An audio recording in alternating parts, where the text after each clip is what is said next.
अंधेरी रात थी। पूरे शहर पर धुंध की ऐसी चादर फैली हुई थी जैसे किसी ने आसमान से जमीन तक कोई भारी काला पर्दा लटका दिया हो। और इसी गंभीर खामोशी में 18 साला नरम तबीयत मगर जिद्दी मिजाज लड़की हरीम अपने घर की छत पर बैठकर चांद को देख रही थी। इसके बाल रात की हुआ में लहरा रहे थे और वो एक अजीब सा डर महसूस कर रही थी, ऐसा डर जो इसने पहले कभी नहीं महसूस किया था। मगर इसे इस डर की वजह समझ नहीं आ रही थी, जैसे कोई इसके बहुत करीब, इसके पीछे, इसकी गर्दन के पास सांस ले रहा हो। मगर जब वो पलट कर देखती तो वहाँ कोई ना होता, सिर्फ सन्नाटा, ठंडी हुआ और छत का नीम टूटा किनारा। मगर आज की रात आम रातों से मुख्तलिफ थी, क्योंकि आज रात वो चीज जाग चुकी थी जो कई सालों से साकित पड़ी थी। वो जिन्नू जिसका नाम हाजिम था, वही जिन्नू जिसने सदियों पहले एक इंसानी लड़की से मोहब्बत की थी, मगर वो लड़की इसे छोड़कर मर गई थी। और इस रोज से वो हर इस इंसानी लड़की का साया तलाश करता था जिसमें इसे अपनी खोई हुई महबूबा की झलक नजर आती थी। और बदकिस्मती से हरीम इस बार वही लड़की थी।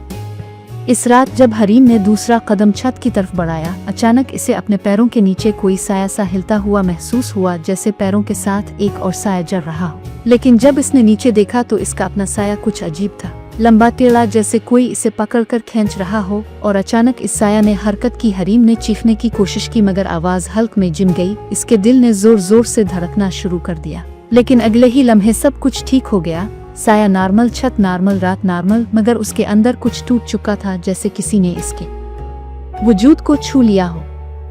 अगले दिन उसके घर में अजीब वाकयात शुरू हो गए। शीशों में इसका चेहरा दुखता, मगर पीछे एक दूसरा चेहरा, कोई धुंधला लंबा, जैसे कोई उसके पीछे खड़ा हो। मगर पलट कर देखने पर कमरा खाली होता, दरवाजे खुद खुलते, कभी दीवार से ठंडी सांसें आती, कभी इसका नाम कोई बहुत नीची आवाज में लेता, हरम, जैसे कोई रोशनी के पीछे छुपा हुआ हो।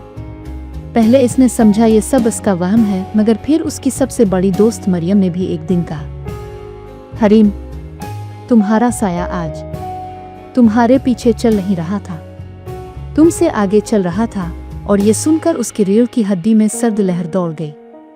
अब रातों को इसकी नींद उड़ने लगी थी। वो अपने कमरे में लेटती तो ऐसा लगता जैसे चारों तरफ कोई बैठा हुआ इसे देख रहा है। कभी इसके बिस्तर के नीचे से नाखून रगड़ने की आवाजें आती, कभी अलमारी का दरवाजा खुद ब खुद आहिस्ता आहिस्ता खिल जाता, जैसे कोई अंदर से बाहर आने को बेचैन हो। चंद दिन बाद ये सब हद से बढ़ गया।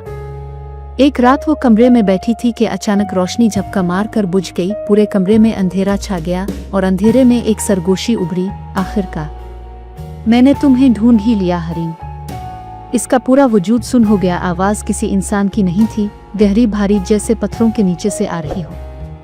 हरीम ने आहिस्ता से मोबाइल की फ्लैश ऑन की, मगर मोबाइल के सामने खड़े वजूद को देखकर उसकी सांसें रुक गईं।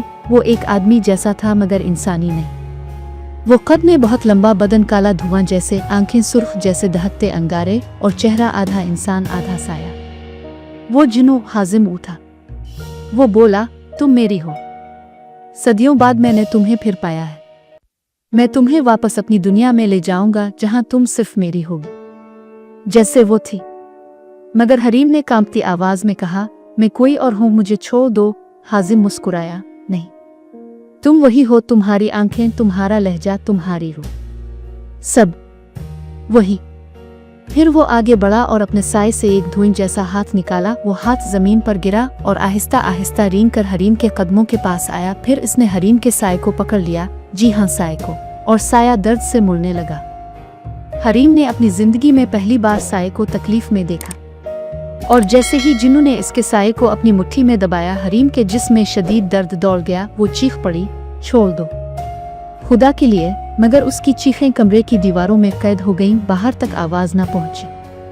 हाजिम ना मुस्कुराया ना रोका, वो सिर्फ बोला, तुम्हें कैद करने के लिए मुझे तुम्हारा जिस्म नहीं चाहिए, मुझे तुम्हारा साया चाहिए। जब साया मेरा होगा, तुम भी मेरी हो गई। इसने हरीम का साया अपने अंदर खींच लिया। वो धुएं में तहलील होता गया और हरीम बेहोश होकर जमीन पर गिर गई।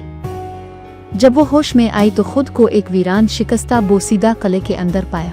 फुल अंधेरा, भीगी दीवारें, टूटी ईंटें, दरवाजे जंजीरों से बंद, और दूर एक बहुत बड़ा गोल कमरा जहां दीवारों पर सैकड़ों साए लटक रहे थे। जी हाँ, इंसानी साए, कोई लड़की का, कोई बच्चे का, कोई बूढ़े का। सब साए हुआ में मुअल्लक थे, जैसे किसी ने उन्हें जिंदा हालत में कैद कर रखा हो। हरीम ने चलने की कोशिश की मगर उसकी टांगों में जान ही नहीं थी, और जब इसने अपने जिस्म पर नजर डाली तो वो कांप गई। वहां इसका साया नहीं था। वो मुकम्मल बेसाया थी, जैसे कोई वजूद ही ना हो। फिर उसकी पुश्त के पीछे एक कदमों की गूंज अलिफाबेर, आहिस्ता आहिस्ता वजनी सर्द, फिर वही सुर्ख आंखें अंधेरे में रोशन हुई। हाजिम ने मुस्कुराते हुए कहा, मेरी दुनिया में खुश आमदीद, जहां अब तुम हमेशा रहोगी। हरीम पीछे हटती गई, मगर जिन्नू ने हाथ बढ़ाकर उसके बाल पकड़ लिए। तुम भाग नहीं सकती, तुम्हारा साया मेरे पास है। जब तक साया मेरे कब्जे में है, तुम भी मेरी हो। वो इसे घसीटकर इस बड़े कमरे में ले गया, जहां लटके हुए साए आहिस्ता आहिस्ता रू रहे थे, हल रहे थे, जैसे कोई जिंदा रूह उनके अंदर कैद हो। हाजिम ने दीवार की तरफ इशारा किया, ये सब वो इंसान हैं जो कभी मेरी मोहब्बत से भागने की कोशिश करते थे, मगर कोई ना बच सका। तुम भी नहीं बचोगी। हरीम चीखी चलाई, मगर कोई सुनने वाला नहीं था। वो हर तरफ से कैद थी। फिर इसने हरीम के हाथ पर अपना जादुई धुआं बांधा, जिससे इसके हाथों में जंजीर जैसी लकीरें बन गईं। अब वो जिन्नों से बंध चुकी थी। दिन रात वक्त की कोई पहचान नहीं थी। वो कला जिन्नत की दुनिया में था, जहां वक्त रुकता भी था और बढ़ता भी। वो कभी सुबह महसूस होता, कभी रात, मगर हरीम के लिए सब एक ही जैसा था। अंधेरा, कैद, दर, खामोशी और जिन्नों की सुर्ख आंखों का उन्हें घूरना। सबसे डरावनी बात यह थी कि आहिस्ता आहिस्ता वो अपनी याददाश्त खोने लगी थी, जैसे साया ना होने से इसकी रूह कमजोर हो रही हो। कभी इसे लगता कि इसका नाम कुछ और था, कभी लगता कि वो किसी और जमाने की है, मगर जिन्नू हर लम्हा इसे करीब ला रहा था। कहता, आहिस्ता आहिस्ता तुम वही बन रही हो जिससे मैं मोहब्बत करता था। फिर एक दिन इसने इसे आईने के सामने खड़ा किया। हरीम का जिस्म तो वही था, मगर उसका चेहरा आहिस्ता आहिस्ता बदल रहा था।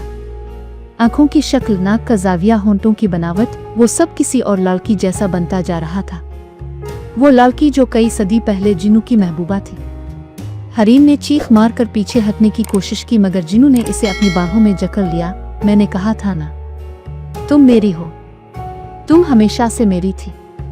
अब वो फरार चाहती भी तो सकता ना था, क्योंकि इसका साया, जो कभी जिंदा इंसान की अलामत था, अब कले की दीवार में कैद एक सियाह धब्बे की तरह मौजूद था, जिसे सिर्फ वो जिन्नू अपनी मर्जी से आज़ाद या फना कर सकता था।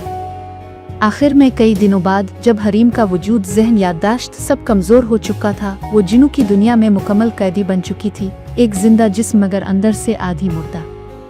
मगर कहानी यहाँ खत्म नहीं होती, क्योंकि कहते हैं कि जिन्नू जब किसी इंसान को कैद करता है तो कभी कभार इस इंसान की चीखें, इसकी सरगोशियां और उसका साया इंसानी दुनिया में दोबारा जाहिर होने लगता है।